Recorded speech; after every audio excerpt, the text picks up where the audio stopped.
بيطلب من اسكندر يروح على روسيا ليدور على بنته. اسكندر بيبعت معه آلتان. غولي خان عنده استعداد يقضي على كل حرس الحدود لحتى يوصل لبنته. أولغا بتستعجل لتنبه أهل الضيعة من غولي خان. ماريسا بترجع على روسيا والضيعة بتبدأ تجهز حالها للعرس.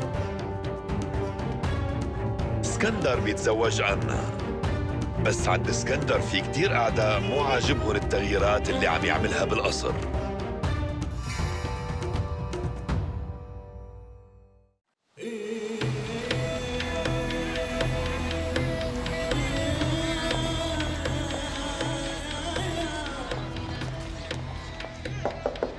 تفضل.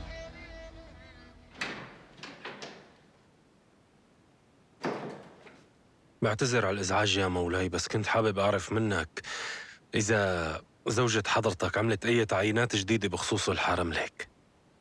ما بعرف ليش، شو القصة؟ بعد نفي دينيس خانم ما ضل حدا عم يدير الحرم لك للأسف. بس أنا عطيت أوامري للجواري يسمعوا كلمة آنا. يسمعوا الكلمة شي والإدارة شي تاني يا مولاي. الحرس بالقصر بيسمعوا أوامر مولاي، بس اللي بينظم أمورهم وبيديرهم هو الشريف باشا. الحق معك. الحرم لك شغلتهم حساسة أكتر. أكيد البنات رح يعملوا اللي بتقلن عليه أنا، بس كمان يمكن يغاروا أو يتآمروا أو يطالعوا إشاعات إذا في شي مو عاجبهم، وأنت بغين عن هالشي مولاي. طيب نحن شو لازم نعمل؟ أنا برأيي تخلي مرة من العيلة مسؤولة عن الحرم لك، يعني يكون عندها خبرة وبتعرف شو عاداتنا، وما رح تفكر شي بنت من البنات إنه تغارى عليك منها أو حتى تتحداها. في حدا ببالك؟ عم بحكي عن زليخة يا مولاي. زليخة؟ ايه، اقتراحك ممتاز، وأنا بتنبسط فيها، هن رفقات من زمان. رح طالع قرار بهالشي.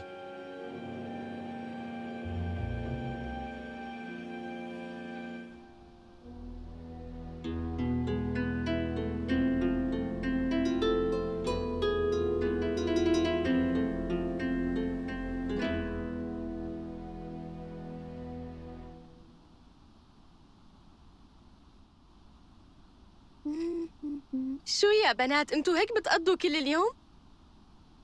ايه هيك منقضي، إلا إذا دعانا السلطان. يعني انتو قاعدين مشان تلبوا طلبات السلطان؟ قصدي بالعادة ما بتشتغلوا؟ ما في عندكم هوايات تانية؟ انتو ما بتعرفوا تخيطوا حتى؟ مشان شو؟ عنا كل شي، وبيجيبوا لنا فساتين حتى شوفي الصناديق مليانة. أنا ما كان هاد قصدي. عم بسأل إذا عندكم شي بيسلي. نحن بنطلع بنتمشى بالحديقة أوقات، أو بنقعد نحكي مع بعضنا. ومنروح لنسلي مولانا إذا كان هو بده. بتروحوا تسلوا مولاكم؟ بس على فكرة هو كتير مشغول ومانو فاضي، لهيك نصيحة لقوا سلاية، أحسن ما تملوا أنتو ناطرينه. أنا برأيي إنكم تتسلوا بتنظيف هاد الحرم لك بيكون أحسن. يعني معقول ننظفه نحن؟ وليش لحتى أنا نظف؟ أنا بحب حافظ على نعومة إيدي. قليلة مروة، كلكن مثلها. على شو عم تضحكوا؟ شو كل هالضجة يا بنات؟ ليش ضحكتكن عالية كتير؟ أنت متخيلة؟ قال بدها يانا ننظف الحرم لك. أنا ما عم بجبركن تعملوا شي، كان بدي إياهم يتسلوا بشي شغلة أحسن من هالقعدة مشان ما يضيق خلقن. إذا هيك بسيطة. شيرين؟ أنا هون يا خانم. اعزفي لنا. بأمرك. صبايا يلا على الرقص.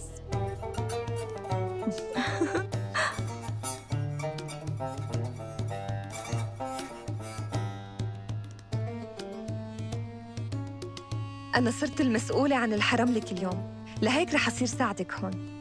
أنا عن جد بتشكرك من قلبي، ما عندي فكرة عن أي شي، وحتى ما بعرف كيف هيك بيرقصوا. الرقص عنا مو هيك نمطه. إذا بتحبي أنا بعلمك. ارقص هيك؟ ما بعرف. اطلعي علي.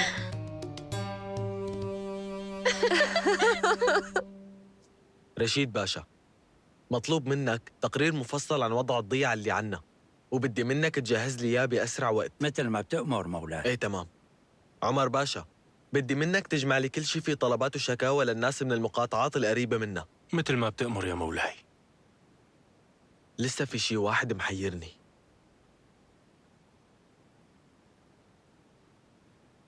أنا قررت إنه إلغي القانون اللي بيسمح للمرأة تتولى العرش. ما أجانا من هالقانون غير المشاكل ووجع الراس، وبتوقع بالمستقبل حيكون الوضع أسوأ. أنا مع حضرتك بهالقرار. هذا القانون متناقض مع تاريخ الدولة العريق، وإذا بقي رح يوصلنا لنتائج مرعبة. أنا مع إلغاء هذا القانون. أنا بعتقد إنه ما في داعي للعجلة. شو قصدك بهذا الحكي؟ اللي بقصده يا مولاي إنه لهلأ حضرتك ما صار في عندك أولاد، وبخاف إذا صار لك شي بالمستقبل لا سمح الله، فبدنا السلطة تنتقل لزوجتك مو لحدا من أعدائنا.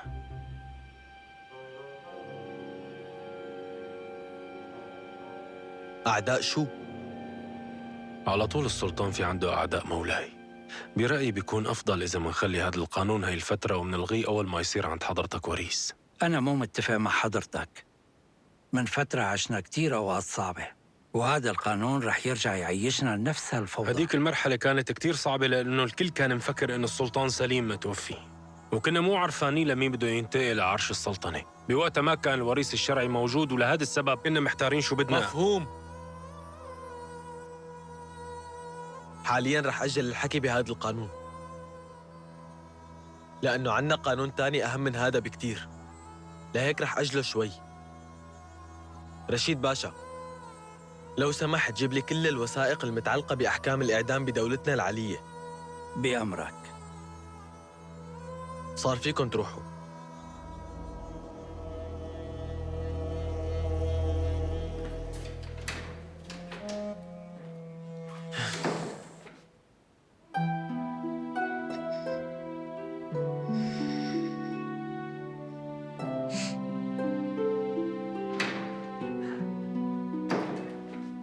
إما هي أنا رجعت لك. قديش مبسوطة برجعتك. شوتاف، أنا كتير اشتقت لك. شو صار معك؟ ما لحقت يصير شيء مهم معي أبداً، بس المهم إنه أنا وياكي هلأ مع بعض. ما قلت لك بدي أرجع بسرعة كرمالك. والسلطان سليم كيفه؟ شوتاف، أنت شو سويت فيه؟ انت كيف بتفكري فيني بهاي الطريقة؟ مستحيل ساوي هالشي. طيب سامحني، أنا بس كنت بدي أعرف شو صار. يعني شو بده يصير مع السلطان؟ فجأة سمح لي إني أرجع لهون. حب يضل لحاله يعني؟ مو حاببني أعرف لوين هو ناوي يروح. أسرار مرة تانية. ايه، بس أنا عرفت لوين هو رايح. كان لازم أتأكد إنه مو ناوي يعمل لي شيء خطير. طبعاً، وشو صار؟ هلأ ما بعرف إذا يلي عم يعمله خطير ولا لا. هو ناوي يروح يشوف دينيس. ماين جود، معقول هو متعلق فيها لدرجة إنه ترك ابنه والقصر؟ مستحيل هذا الشيء، أنا متأكد في شيء تاني. هلأ يمكن هو حابب يكون قريب من أخته مشان ما يسمح لها تفكر تأذيه لاسكندر أو تضره. حاسس حالي ما رح أقدر أدير هالبلد مثل ما كان يعمل مولانا السلطان، لأنه المستشارين اللي عندي بيضلوا يتخانقوا على كل موضوع بخص الدولة، وما عم أقدر أتخذ قرار لأنه ما بعرف مين الصح ومين الغلط. بس أنا السلطان، عم تفهمي شو قصدي؟ أنا لازم أخذ قرار لحالي، ولازم أكون فهمان بكل شيء. اسكندر، أنت أكيد رح تنجح ورح تفهم بكل شيء، بس يمكن بدك فترة. أكيد أبوك كمان كان عنده مستشارين. إيه، بس هو كان بيعرفهم منيح وبيعرف لمين لازم يسمع كمان. هلأ إذا بدك أنا فيني ساعدك. أنتي؟ إيه، يمكن كون بعرف. شغل الدولة عبارة عن قوانين، مراسيم، جيش، خزينة، وأنت بتضلك مرة وفوق كل هالشي أجنبية. تفضل. شو جايب معك؟ عفواً يا مولاي، رشيد باشا قال لي وصل لك هدول الوثائق لحضرتك. طيب حطهم على الطاولة.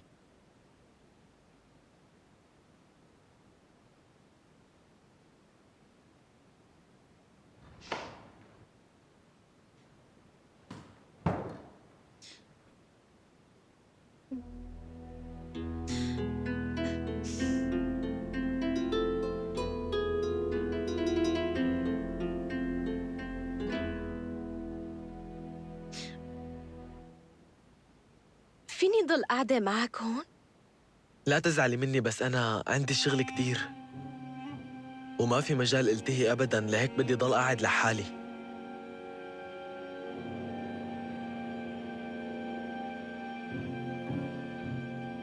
طيب على راحتك.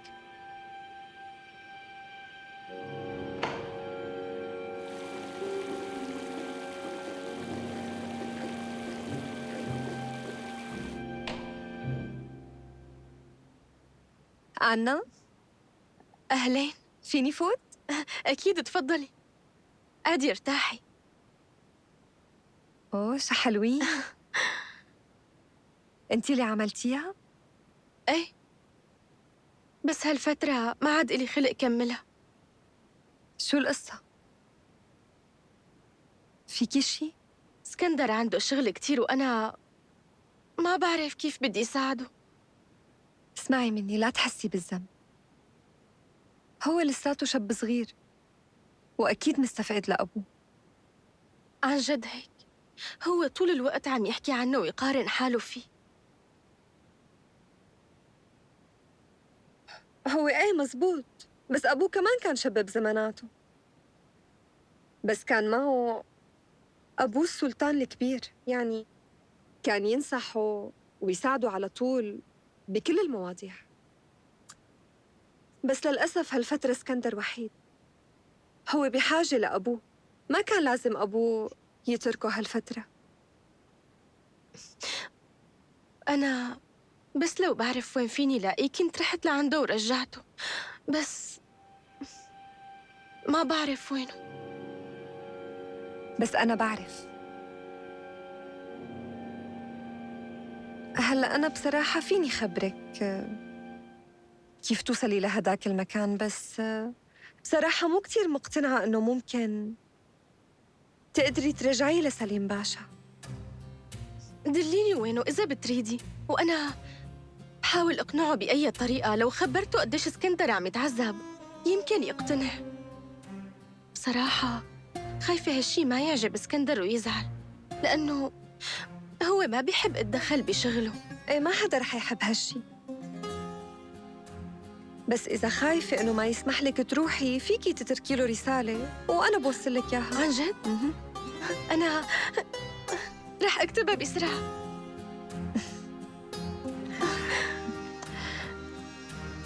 رح أأمن لك عرباية، ومن هلأ للمساء تلحقي ترجعي، وإذا صار اللي بدك إياه يمكن ترجعي لهون أنت وسليم. بتشكرك، شكراً كتير على مساعدتك. يلا اكتبي الرسالة.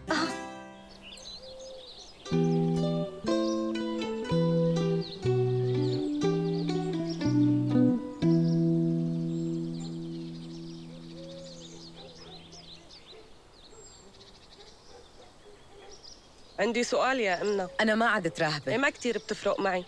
أنتي أكيد بتعرفي عاداتنا، بيصير الواحد يعمل عرسه هيك بيوم وليلة؟ وعلى فكرة سمعت إنه كتير تعذبوا لقبل الخور يزوجهم. ما بتوقع في مشكلة طالما هن الاثنين بيحبوا بعض.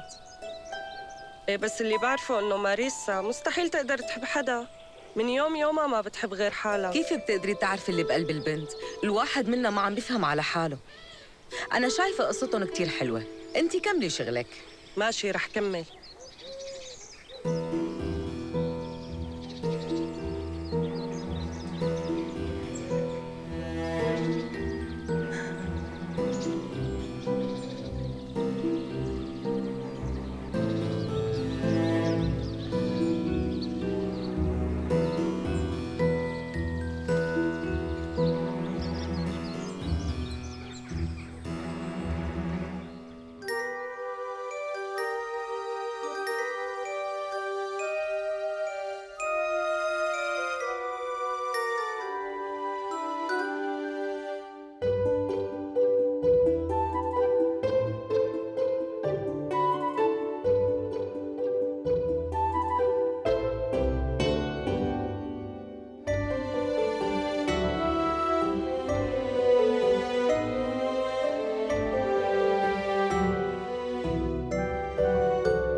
بكرهك من قلبي.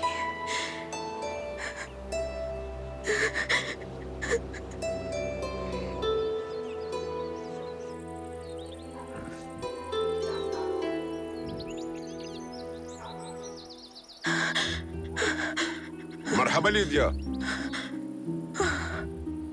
نيل،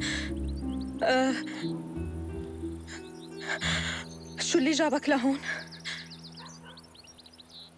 عم دور على حضرتك.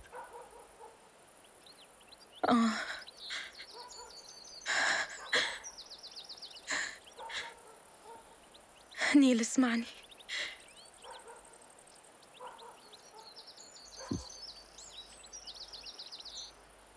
تروحي؟ ما عندي مكان. كيف؟ طيب والفندق؟ أنا هربانة من زوجي. أنا خايفة إني أرجع لعنده. طول ما انك معي لا تخافي. شو بدي أقول لك؟ نيل، أنت حابب تساعدني؟ أنت ما بتقدر تخلصني من هي الحقيرة ماريسا. أنا ما بدي إياها تتزوج من يور مالاي. بتعرف إنه هي ما بتحبه. نيل، بدي توعدني رح تخلصني منها. فيك تقتلها ما هيك؟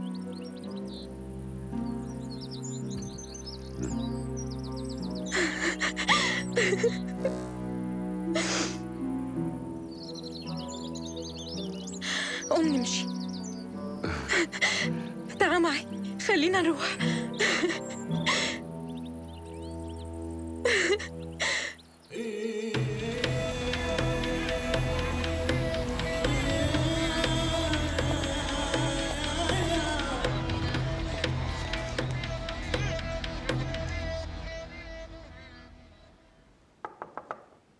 تفضل. انت وينك لهلا؟ ليش هيك طولت؟ وينها أنا خانم؟ ما خبرتها اني عم استناها؟ خلصني احكي. ما قدرت لاقيها يا مولاي السلطان. أنا دورت عليها كتير بس لقيت هي بغرفتها.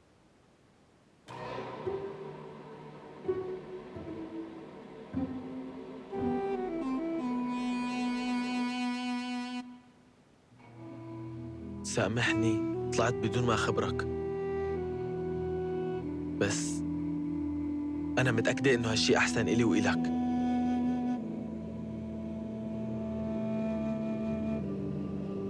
شو معناته هالحكي؟ شلون بتطلع من القصر بدون إذني؟ سامحني بس أنا روح ما من شفتها وشي، وقت اللي أنا طلعت ما من بدي القصر. أسمع شي.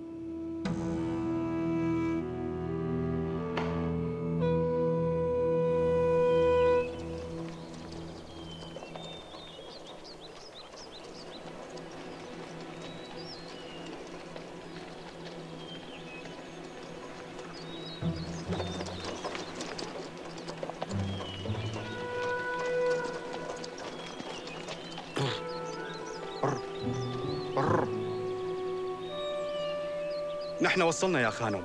المكان ليك وهنيك.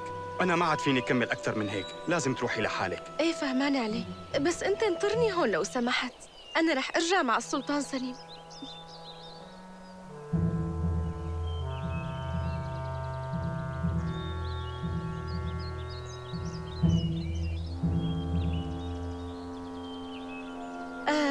العفو، بس انت متأكد انه هون؟ ايه لتحت، ايه.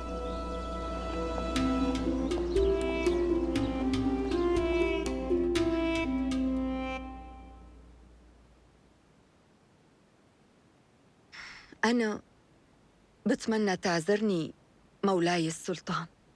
أنا مستحيل تساوي هيك، في شي غلط أكيد.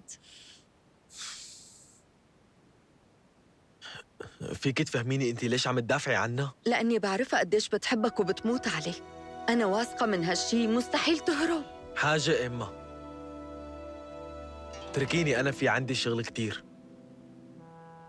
يلا روحي.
سلطان سليم، يا سلطان سليم، هي أنا آنا. بعرف إنك هون، رد علي لو سمحت. لا، هي حدا يطلعني من هون.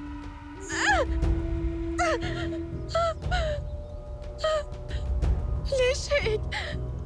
ليش هيك على طول بيصير فيني؟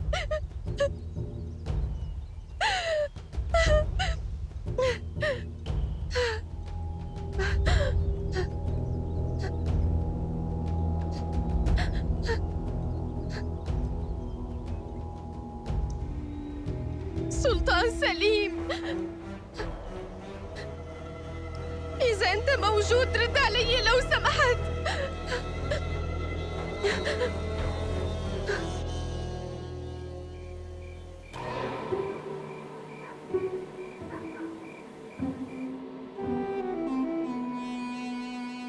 طالع لي هالأغراض على غرفتي. أمرك غولي خان بيك. وخلي أنو شورفاني يلحقني لهنيك.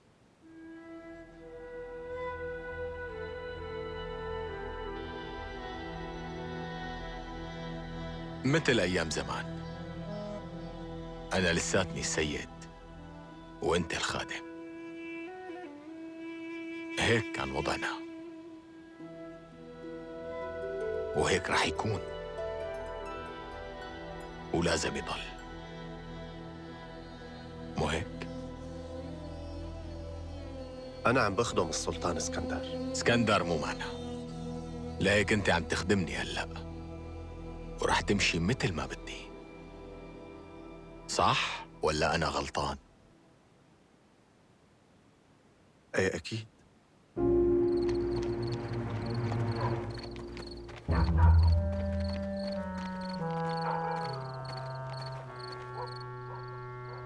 هذا هو أحلى فستان أبيض عندي. استني شوي، إذا حطينا هاي رح يصير أحلى. صح.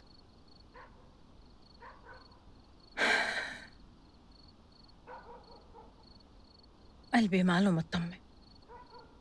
انت شو قصدك؟ قلبي كتير مقبوض، حاسة حالي رايحة أحارب الموت، مو رايحة أتزوج.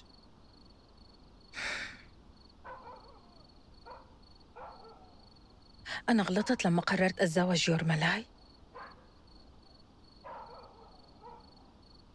مع ألتام ما كنت هيك حاسة، طول الوقت حاسة بالنار جواتي. بس مع يورملاي مع يورملاي مو حاسة؟ مع يورملاي في دفى.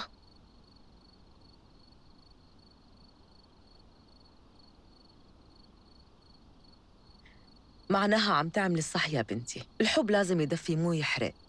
فكري شوي، يورملاي قبل فيكي انت والطفل. ايه بس أنا كنت مفكرة إنه الحب رح ينتصر وبتنتهي كل المشاكل، بس طلع مو هيك. لا، مو على طول بتنتهي المشاكل.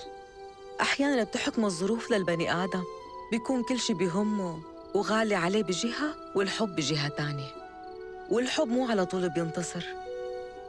هذا اللي صار بينه وبين مصطفى، واللي صار بينك وبين ألتان. طيب وهذا الولد رح يكون مبسوط هيك؟ إذا الولد رح يربى ببلاد غريبة عليه وبين ناس غريبة، رح يكون غريب عليكي وما رح يحب اللي انت بتحبي. لهيك تزوجي يورملاي، الرب بعت لك يا هدية، ما تعيد الغلطة اللي ساويتها. ايه صح، معك حق باللي قلتيه، بس بتعرفي أنا شو بدي أشوف ألتان لآخر مرة. لا، لا تقولي هيك. كتير حابة وادعه بطريقة محترمة.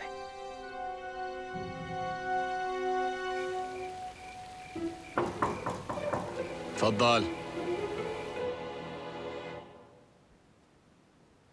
حضرتك طلبت تشوفني يا بيك؟ مزبوط. كيف الوضع هالأيام بروسيا؟ شو عم يعملوا حرس الحدود؟ وضعهم طبيعي، نحن ما عنا أي مشاكل مع حراس الحدود. بس لو بتمنحني الثقة وبتخبرني شو الأسباب اللي خلتك ترجع على روسيا، يمكن بقدر إني ساعدك. أكيد. اقعد لنحكي شوي. ارتاح.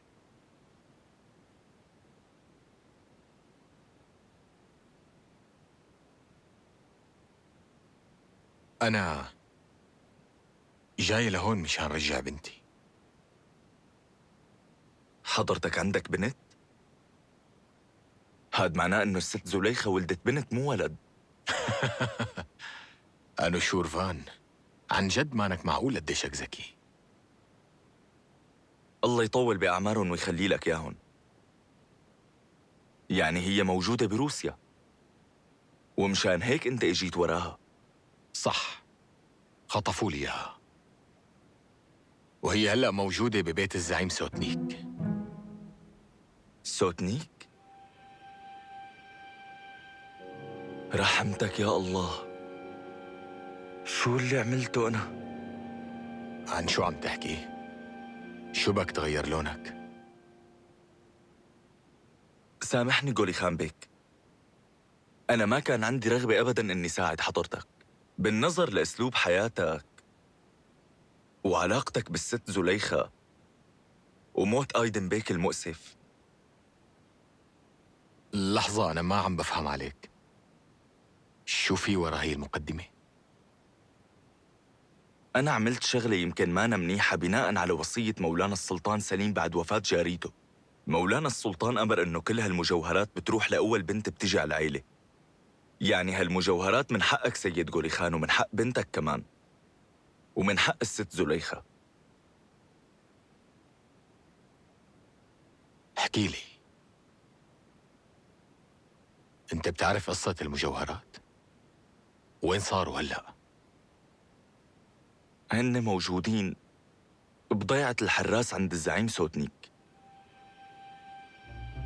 أنا بنفسي عطيته إياهم. ليش عملت هيك؟ ما كنت بعرف إنهم خاطفين بنت حضرتك، وكان بدي حدا أوثق فيه يوصلن لتركيا. كنت بدي رجع المجوهرات لهنيك. لحظة، سوتنيك ما غيره خبرك إنه رح يوصل المجوهرات على تركيا؟ قالوا لي عنه إنه شخص أمين. سامحني سيد جولي خان.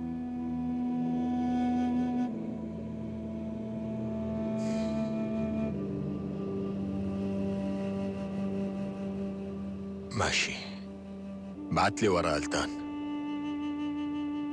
ألتان بيك مسكر على حاله باب غرفته، وطلب إنه ما حدا يزعجه، حتى إنه رفض العشاء.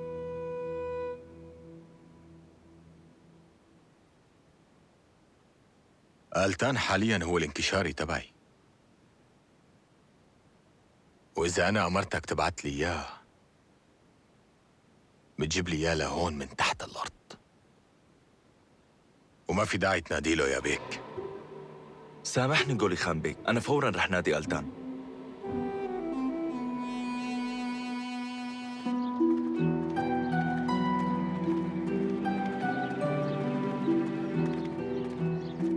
تفضل.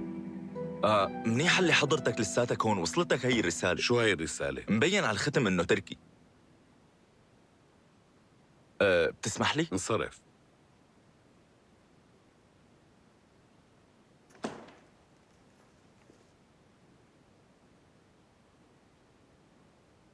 أنو فرانكا. نعم. خليهم يجهزوا لي حصاني على السريع. شو رأيك حضر لك العرباية؟ قلت لك الحصان. بأمرك، بس لوين رايح حضرتك؟ على تركيا. شو على تركيا؟ وأنا شو بدي أقول له للضابط قلاديش؟ قل له طلعت بمهمة طارئة. بأمرك.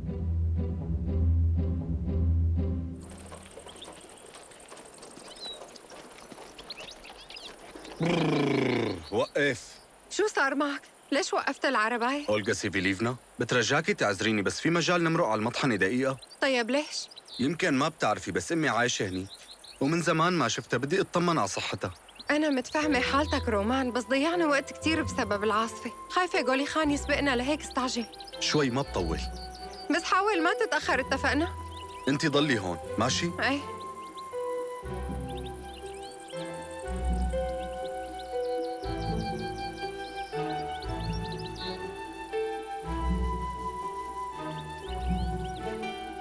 ماما ماما هذا أنا. شبك ليش عم تعيط؟ هون؟ ما في غيري هون. شو وين أمي؟ راحت عند قرايبينا، تركتني هون عم مشي الشغل. ما قالت لك ايمت راجعة؟ ما قالت. وانت ليش هيك صاير؟ شو تعبان؟ الشغل كتير متعب. بس كأنه ما في حدا. مزبوط. هلا ما ضل في حدا. بالعادة بتلاقي العالم واقفين بالدور من الصبح للمساء. ايه ممتاز، يعطيك ألف عافية. إذا خلصت شغلي هون بمرق لعندك وبساعدك شوي. وبلكي بتكون أمي رجعت كمان. يلا سلام هلا. طيب مع السلامة.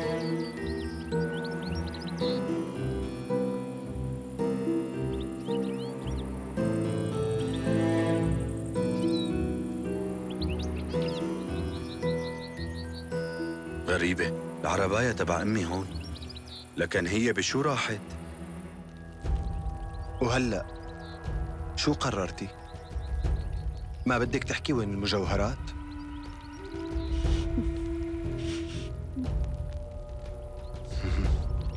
مو مشكلة، أنا بخليكي تحكي. إذا أنت عنيدة أنا أعند منك.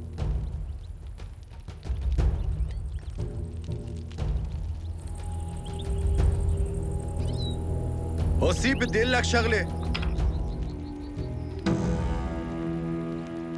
شو عم تعمل يا مجرم؟ شو رجعك انت؟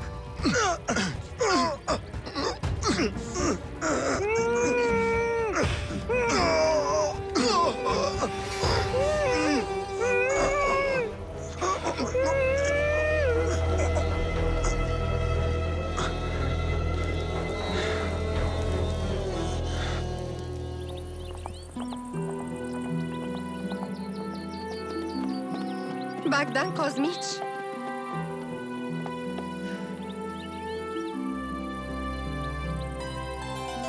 هي انت يا أولغا؟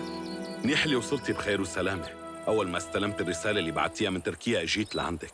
الحصان كان رح يطير عشوي. شكراً على هفتك. مو عارفانة شو بدي أقول لك.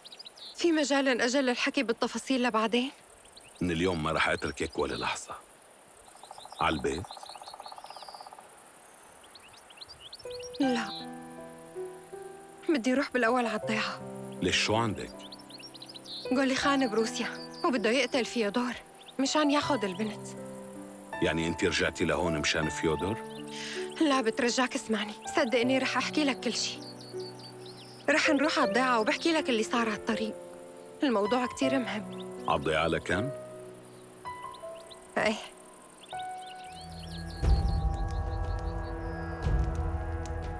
شو مانك خايفة على ابنك كمان؟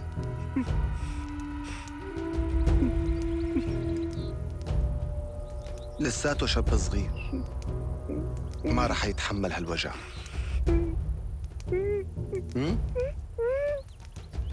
يعني انت مانك خايفة على ابنك يتوجع؟ ايه مو مشكلة. وافقتي؟ احكي لشوف. هو ما له ذنب بالقصة. خلص اتركوا للولد يروح بحاله. انت كمان عندك ام بتخاف عليك. انا كرمال امي عم اعمل كل هالشي. على القليلة امن لها عيشة كريمة باخرتها، يكون معها مصاري وتعيش ببيت كبير وما ينقصها شي. لهالسبب انا عم ضيع وقتي معكم. رح تحكي بسرعة ولا لا؟ أنا ما فيني أحكي لك ولا أقول لك لأنه هدول المجوهرات مو لإلي. وابنك كمان ما نقلك؟ خلص بكفي، خلص اتركه. عن جد أنت بلا إحساس. هو عم بيعاملك كأنك أخوه. أنا رح خبرك، بس بدك تتركه لرومان بحاله هلأ.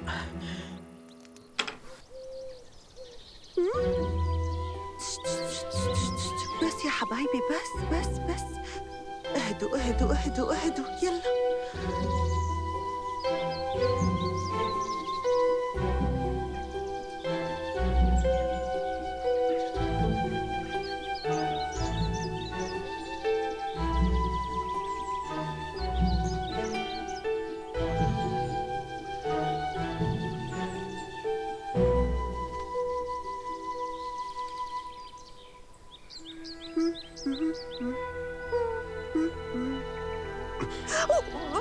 وطي صوتك. ألتان، شو جابك لهون؟ جاي مشان ماريستا؟ هي عم تجهز حالها لتتزوج يور ملاي. شو؟ صدقني مثل ما عم قلك. امتى العرس؟ هلأ بعد شوي. يلا روح، استعجل يمكن تلحقها. لا تتأخر عليها أكثر من هيك. أنا بعرف إنه هي لساتها بتحبك. لك انت شو عم تعمل عندك؟ وطي صوتك. تصرفي بهدوء وما حدا بيصير له شيء. اسمعيني ليلى، أنا رح أحلف لك بحياتي ما رح يصير شيء على الأولاد. ليش أخذت الاثنين في حلم؟ خود من ايدي، لك ما عندي وقت اعرف اي وحده بنتي هلا. وقلب الأب ما دلك مين منهم بتكون بنتها؟ روح بسرعه على محل ما قلت لك. وانت؟ بعدين بلحقك.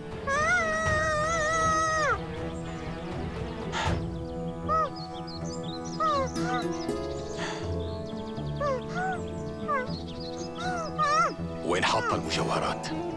جاوبيني.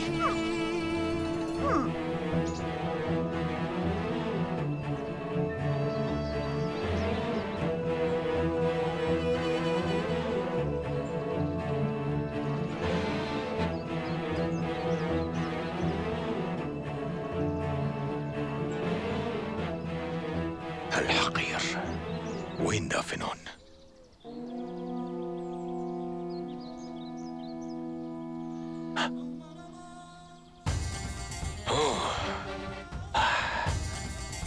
هدول هنن.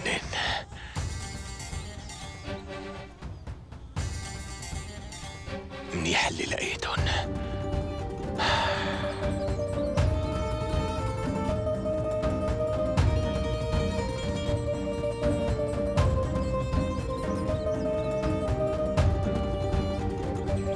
غولي خان، حط الكيس من ايدك.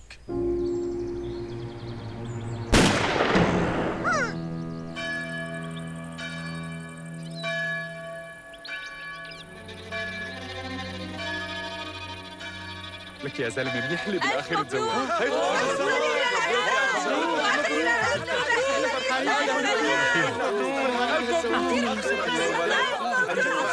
شكرا.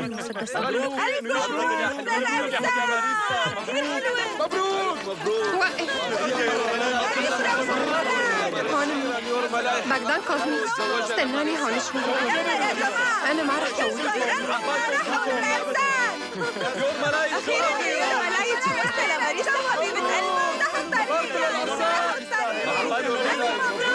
عريسة. بدنا نشوف ولادكم مبروك الزواج. أخيراً تزوجتها. تيودور تعال معي شوي في شي. وأخيراً تزوجتها. هات خلصني. شكراً. شكراً. ما في منه أبداً. وأخيراً عملتها. ما بدي حدا يشوفنا مع بعض هلا. روحي أكسانا هلا. ليش أكسانا هلا؟ وينها؟ وين البنت؟ اسمع، ولي خان بروسي وجاي يقتلك وياخذ البنت. شكراً. متشكرة. شكراً لألا. مبروك يا عريس. متشكرة. طبعا لازم يطعمينا لحم كمان. شو قليلة هسه والملايك جوز انا. شكراً يا شباب، بارك بعمركم. شكراً. شكراً لكم. شرفتونا كلياتكم. ماريسا لوين رايحة؟ اسمعي ماريسا وين رايحة؟